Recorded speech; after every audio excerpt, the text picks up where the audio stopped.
حج کے ایام ہیں، ان کے اندر بہت سارے مقامات ہیں جو لوگوں کو نہیں پتا کہ اس مقام کا نام کیا ہے، کیا کرنا ہے۔ تو جو اصطلاحات بیان کی گئی ہیں وہ چند ایک آپ کے سامنے رکھتا ہوں۔ اصطلاحات حج کا جاننا بہت ضروری ہے۔ میقات کسے کہتے ہیں؟ جہاں سے احرام باندھا جائے، وہ آخری حد جہاں سے حج یا عمرے کا ارادہ کرنے والے کا احرام کے بغیر آگے بڑھنا جائز نہیں۔ اور پاکستانیوں کے لیے کون سی جگہ ہے جہاں سے وہ احرام باندھیں گے؟ تو پاکستانیوں کا میقات جو ہے وہ یلملم ہے جو جدہ سے پہلے آتا ہے۔ حدود حرم کے باہر جو زمین میقات تک ہے اسے حل کہتے ہیں، اور وہاں پہ رہنے والے لوگوں کو اہل حل کہتے ہیں۔ اور حرم کعبہ مکہ معظمہ کے ارد گرد کئی کوس تک زمین کو حرم کا درجہ دے دیا گیا ہے۔ ہر طرف حدیں بنی ہوئی ہیں، تمام مکہ مکرمہ سب حدود حرم میں ہیں، البتہ عرفات داخل حرم نہیں ہے۔ باقی منا،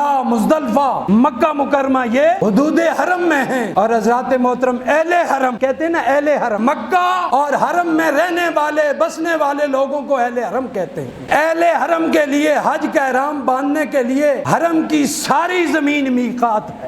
یوم ترویہ 8 ذی الحج کو حج کی عبادت کا آغاز ہوتا ہے، اسے یوم ترویہ کہتے ہیں۔ حضرات محترم یوم عرفہ 9 ذی الحجہ کو میدان عرفات میں حج ہوتا ہے، اسی نسبت سے اس دن کو یوم عرفہ کہتے ہیں۔ یوم نحر 10 ذی الحج جس روز قربانی کی جاتی ہے اسے یوم نحر کہتے ہیں۔ اور حضرات محترم ایام تشریق یہ بھی لوگوں کو نہیں پتہ ہوتا ہے۔ 9 ذی الحج کی فجر سے 13 ذی الحج کی عصر تک ایام جو ہوتے ہیں ان کو ایام تشریق کہتے ہیں۔ اور ان دنوں میں ہر فرض نماز کے بعد تکبیر تشریق پڑھی جاتی ہے۔ تکبیر تشریق کیا ہے؟ تکبیر تشریق یہ ہے اللہ اکبر، اللہ اکبر، لا الہ الا اللہ واللہ اکبر، اللہ اکبر وللہ الحمد۔ احرام کسے کہتے ہیں؟ وہ بغیر صلہ لباس جس کے بغیر آدمی میقات سے نہیں گزر سکتا، یعنی ایک چادر نئی یا دھلی ہوئی اوڑھنے کے لیے، اور ایسے ہی ایک تہبند کمر پر لپیٹنے کے لیے، یہ کپڑے سفید اور نئے بہتر ہیں اور نیا